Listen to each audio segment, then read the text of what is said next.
Bagaimana seorang wanita kulit putih asal Inggris, lahir dalam keluarga Kristen di jantung Inggris, bisa menjadi salah satu tersangka teroris paling dicari di dunia barat? Pertanyaan ini telah diajukan berkali-kali oleh mereka yang mengenal Samantha Luthwaite saat dia masih seorang siswi pemalu dan sopan. Namun jawabannya bisa ditemukan dalam pilihan hidup yang dia buat, mulai dari trauma dalam masa kecilnya hingga proses radikalisasinya. Untuk benar-benar memahami kompleksitas transformasinya, kita harus mulai dengan menelusuri berbagai faktor yang membentuk identitas dan keyakinannya. Selamat datang di Wars of the World saat kita membahas kehidupan penuh masalah Samantha Luthwaite, White Widow yang terkenal itu. Samantha lahir pada tahun 1983 di Banbridge, County Down, dari orang tua Andrew dan Elizabeth Luthwaite. Ayahnya adalah mantan tentara yang pernah bertugas bersama Royal Lancers di Angkatan Darat Inggris. Pada saat dinas militernya di tahun 1970-an, ia bertemu dengan Elizabeth ketika ditempatkan di Irlandia Utara. Setelah kelahiran Samantha, keluarga tersebut tinggal di Irlandia Utara untuk sementara waktu. Selama waktu ini, Andrew bekerja sebagai sopir truk sebelum akhirnya mereka pindah ke Aylesbury, sebuah kota pasar yang indah yang terletak di jantung Buckinghamshire, Inggris. Di Aylesbury, Samantha bersekolah di Elmhurst School dan kemudian di Grange School, di mana dia menerima pendidikan yang menyeluruh. Setelah menyelesaikan pendidikannya, dia mendaftar pada program sarjana di bidang politik dan agama di School of Oriental and African Studies yang bergengsi di Universitas London. Namun, dia menghadapi tantangan selama studinya dan akhirnya memutuskan untuk keluar. Pada tahun 1994, orang tua Samantha bercerai. Sebuah peristiwa penting yang sangat memengaruhi dirinya secara emosional. Teman-teman dekatnya melaporkan bahwa dia kesulitan menghadapi dampak dari keretakan keluarganya, yang membuatnya mencari kenyamanan dan hubungan dengan tetangga muslimnya. Dia mengagumi apa yang dia lihat sebagai ikatan keluarga yang kuat dan sistem dukungan mereka, yang memberinya rasa memiliki selama masa sulit ini. Merangkul keyakinan barunya, di sekolah, Samantha mulai mengenakan hijab dan kemudian beralih ke galabia, yaitu jubah panjang. Setelah keluar dari universitas, Samantha bertemu dengan Jermaine Lindsay, seorang mu'alaf kelahiran Jamaika melalui ruang obrolan internet Islam. Mereka terhubung karena keyakinan yang sama, yang kemudian membuat mereka merencanakan pertemuan langsung di sebuah aksi Stop the War yang diadakan di Hyde Park, London. Hubungan mereka berkembang dan pasangan itu menikah pada 30 Oktober 2002 di Aylesbury. Namun, pernikahan tersebut tidak diterima oleh semua orang. Orang tua Luthwaite yang tidak pernah menerima keputusan putri mereka untuk masuk Islam, menolak untuk menghadiri upacara pernikahan tersebut. Namun, pernikahan pasangan itu tidak semudah yang terlihat. Pada awal bulan yang sama, Lindsay telah menikahi seorang wanita berusia 29 tahun dari Kinity, Irlandia, dalam sebuah upacara Islam tradisional yang tidak diakui secara hukum di Britania Raya. Namun, ketika istri barunya menolak keinginannya untuk beristri dua, dia menceraikannya hanya 8 hari kemudian untuk menikahi Luthwaite. Pasangan itu awalnya tinggal di Huddersfield, tetapi pindah kembali ke Aylesbury pada bulan September 2003 dan 6 bulan kemudian, anak pertama mereka, seorang putra, lahir. Beberapa laporan menyatakan bahwa pada tahun 2004, Lindsay secara fisik menyerang Samantha, meskipun penyerangan tersebut tidak berujung pada tuntutan pidana. Pada Juni 2005, mobil Lindsay dikaitkan dengan dugaan perampokan bersenjata di Bedfordshire. Meskipun menghadapi berbagai kesulitan ini, bagi dunia luar mereka tampak seperti pasangan muda pada umumnya, dan tidak ada yang tahu seberapa radikal pandangan mereka telah menjadi. Pada 7 Juli 2005, Jermaine Lindsay pergi ke Luton dan bertemu dengan 3 pria lainnya. Lalu, mereka bersama-sama naik kereta ke stasiun King's Cross, London. Keempat pria tersebut membawa ransel yang berisi bom rakitan. Pada pukul 08.49 pagi, keempat pria tersebut melakukan 4 serangan bom bunuh diri terkoordinasi yang menargetkan para komuter London saat jam sibuk pagi hari. 3 dari teroris tersebut meledakkan bom rakitan mereka di kereta bawah tanah London, sementara yang keempat menargetkan sebuah bus tingkat di Tavistock Square. Lindsay bertanggung jawab atas bom ketiga yang diledakkan di kereta bawah tanah London jalur Piccadilly dengan 6 gerbong yang bergerak ke arah selatan dari King's Cross St. Pancras menuju Russell Square, menewaskan 27 orang termasuk dirinya sendiri. Serangan tersebut mengakibatkan kematian 52 orang dari 18 kewarganegaraan dan hampir 800 orang terluka. Menandai insiden teroris paling mematikan di Inggris sejak pengeboman Pan Am Flight 103 pada tahun 1988. Dan serangan bunuh diri Islamis pertama di negara itu. Pengeboman mengerikan yang kadang-kadang dikenal sebagai 77 mengguncang jantung kota London meninggalkan luka mendalam pada masyarakat dan memicu kengerian serta kemarahan yang meluas. Pada saat kejadian mengerikan itu, Samantha sedang hamil 8 bulan anak keduanya, seorang putri. 6 hari setelah kejadian, Samantha melaporkan suaminya hilang dengan menelepon saluran bantuan yang didirikan untuk keluarga korban serangan tersebut. Selama masa penuh emosi ini, Samantha dengan tegas menyangkal mengetahui keterlibatan suaminya dalam pengeboman tersebut dan menyatakan ketidakpercayaannya atas tindakan suaminya, sambil berkata, "Saya benar-benar mengutuk dan sangat ngeri dengan kekejaman itu. Saya adalah istri dari Jermaine Lindsay dan tidak pernah menduga atau membayangkan bahwa dia terlibat dalam kegiatan yang begitu mengerikan. Dia adalah suami dan ayah yang penuh kasih. Saya sedang berusaha menerima kenyataan atas peristiwa yang baru saja terjadi. Seluruh dunia saya hancur dan pikiran saya tertuju pada keluarga para korban dari kehancuran yang tak dapat dipahami ini." Setelah upaya pembakaran rumah yang dia tinggali bersama Lindsay, Samantha ditempatkan di bawah perlindungan di rumah aman milik polisi untuk memastikan keselamatannya dan keselamatan anak-anaknya. Namun dia menghadapi kecaman publik yang signifikan pada bulan September 2005 setelah menjual kisah pribadinya ke surat kabar tabloid The Sun seharga 000 pound sterling. Dalam ceritanya, dia menggambarkan dirinya sebagai korban keadaan dan menggambarkan suaminya sebagai seorang mu'alaf yang relatif baru masuk Islam yang telah disesatkan dan dimanipulasi oleh para ekstremis. Penggambaran dirinya mendapat skeptisisme dan kecaman setelah muncul informasi yang bertentangan dari saudari Lindsay. Dia menekankan bahwa saudaranya telah masuk Islam pada usia 15 tahun jauh sebelum terlibat dalam aktivitas ekstremis. Perbedaan ini menimbulkan pertanyaan tentang keakuratan penuturan Luthwaite dan membuat keluarga para korban mengungkapkan ketidakpercayaan terhadap upayanya untuk mengurangi tanggung jawab suaminya. Mereka merasa bahwa narasinya bertujuan untuk mengalihkan kesalahan dari suaminya sambil menutupi kenyataan brutal dari serangan yang menewaskan dan melukai banyak orang tak bersalah secara mengerikan. Dan tampaknya ada alasan kuat untuk skeptisisme mereka karena selama penyelidikan atas pengeboman tersebut, terungkap bahwa Samantha sebelumnya pernah dikaitkan dengan Muhammad Sadiq Khan, pemimpin utama para pelaku bom London.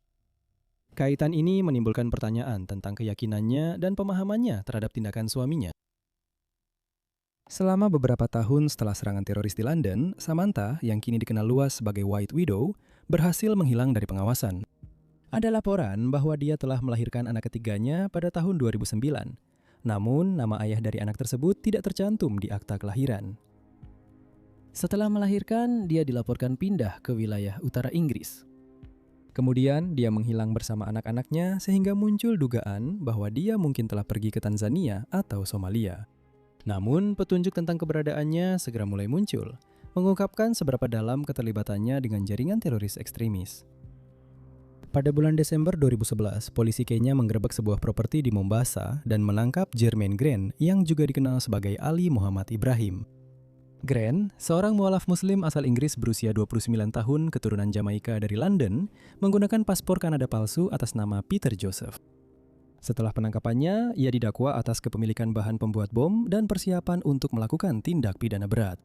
Grant sudah dikenal oleh pihak berwenang karena pernah ditangkap di kamp pengungsi Dadaab di Kenya Utara pada tahun 2008 saat mencoba pergi ke Somalia dengan menyamar sebagai wanita mengenakan burka. Dia dan 2 pria lainnya yang juga mengenakan burka diduga sedang dalam perjalanan untuk bertemu dengan seorang pemimpin Al-Qaeda. Seorang wanita yang bersama kelompok itu pada saat mereka ditangkap tidak ditahan.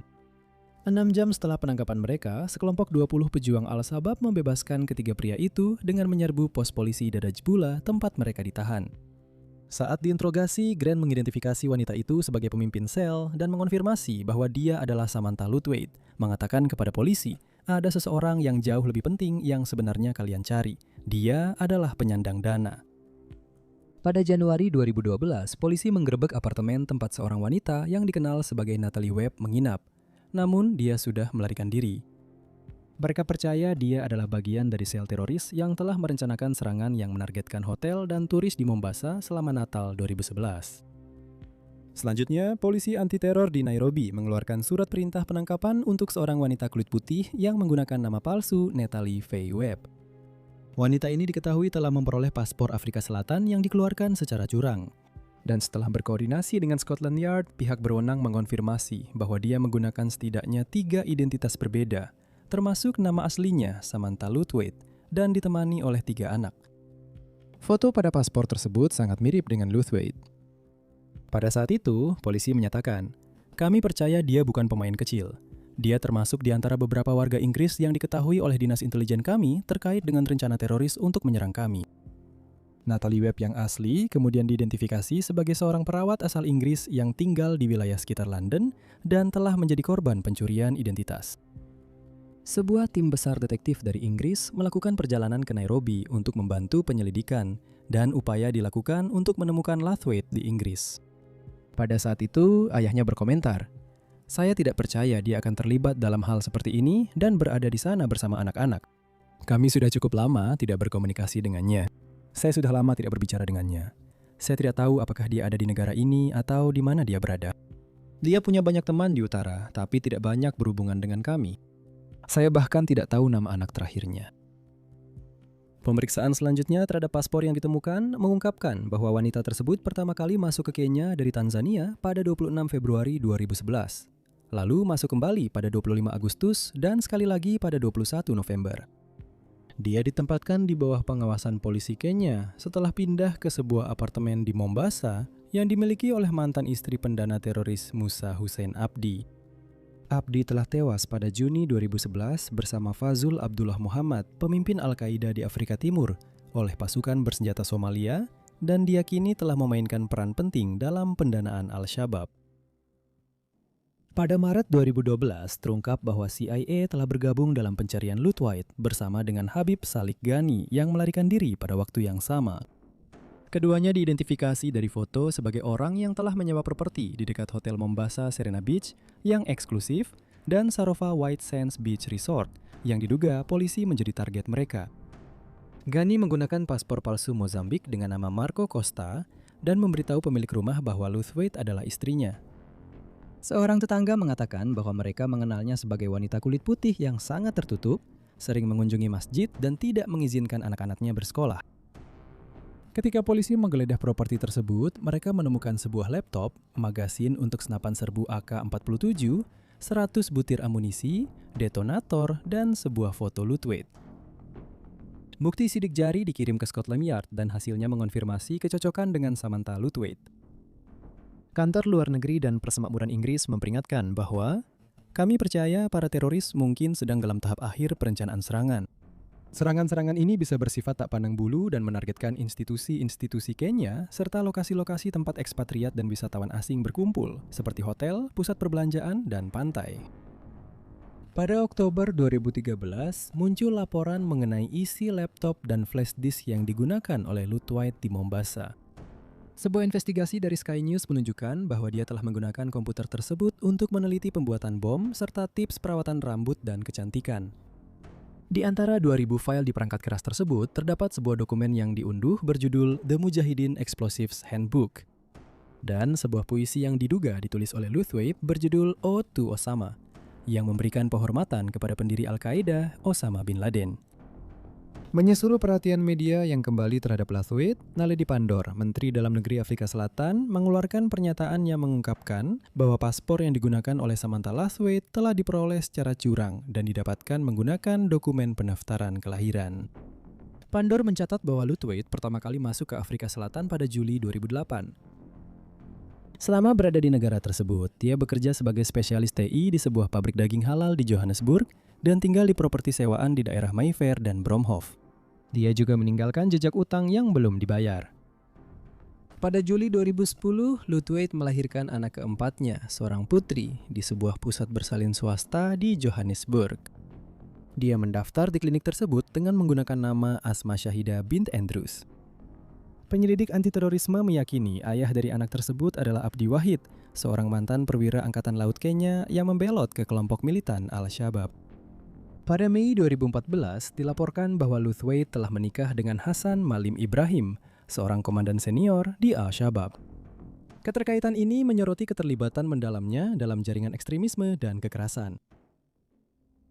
Sejak ditemukannya paspor palsu dan barang-barang lain yang diyakini terkait dengan Samantha Lathwaite, namanya telah disebut-sebut dalam kaitannya dengan serangkaian serangan teroris. Pada Juli 2012, dia diidentifikasi sebagai salah satu tersangka dalam serangan granat di Jericho Bar di Mombasa yang terjadi pada 24 Juni 2012 saat pertandingan sepak bola Euro 2012 antara Inggris dan Italia. Serangan tersebut mengakibatkan 3 orang tewas dan 25 orang luka-luka. Polisi Kenya melaporkan bahwa seorang wanita yang sesuai dengan ciri-ciri Luthwaite terlihat di dekat bar tak lama sebelum serangan terjadi, sehingga mereka mencurigai keterlibatannya. Nama Luthwaite kembali dikaitkan dengan serangan di Westgate Shopping Mall pada September 2013 di Nairobi ketika Presiden Kenya Uhuru Kenyatta menyebutkan bahwa seorang wanita asal Inggris mungkin terlibat. Serangan ini yang diklaim oleh Al-Shabaab mengakibatkan 71 orang tewas dan sekitar 200 orang terluka. Meskipun spekulasi media tentang keterlibatannya meningkat, pejabat pemerintah Inggris menanggapi laporan ini dengan hati-hati dan tidak pernah ada konfirmasi mengenai peran Luthwaite sebagai penyerang, pengatur, atau penggalang dana. Al-Shabaab sendiri membantah keterlibatan perempuan dalam serangan tersebut dengan menyatakan, "Kami memiliki cukup banyak pemuda yang benar-benar berkomitmen dan kami tidak melibatkan saudari-saudari kami dalam operasi militer seperti ini." Namun pernyataan ini tidak menghentikan spekulasi bahwa Samantha terlibat. Meskipun upaya besar telah dilakukan untuk menemukan Samantha dan anak-anaknya, dia berhasil menghindari penangkapan. Dia adalah teroris wanita paling dicari di Inggris. Berawal dari kehidupan sederhana di Tenggara Inggris, Luthwaite kini telah dikaitkan dengan sekitar 400 kematian. Dengan Dinas Keamanan di Afrika dan Timur Tengah yang telah mencari dia selama lebih dari 15 tahun tanpa hasil, diyakini bahwa dia memiliki banyak identitas dan mungkin telah menjalani operasi plastik untuk menyamarkan penampilannya. Dia terakhir terlihat di Uganda meskipun dia diduga berbasis di Somalia sebagai bagian dari sel Al-Shabaab. Diduga, dia berperan sebagai penyandang dana utama dan mengendalikan logistik, bukan beroperasi di garis depan. Namun, meskipun memiliki koneksi yang kuat dengan jaringan teroris, dia belum pernah didakwa atas kejahatan apapun. Hingga April 2026, tampaknya dia masih belum juga tertangkap karena tidak ada yang mengetahui keberadaannya. Dan seorang anggota keluarganya mengisyaratkan bahwa dia telah meninggal. Jika dia berhasil ditemukan, banyak pertanyaan akan muncul tentang apa yang dia ketahui mengenai aktivitas suaminya saat suaminya mengebom London Underground. Bagi banyak orang di Inggris, tampaknya dia telah menipu publik, mengambil keuntungan dari kekejaman itu, namun tetap bebas.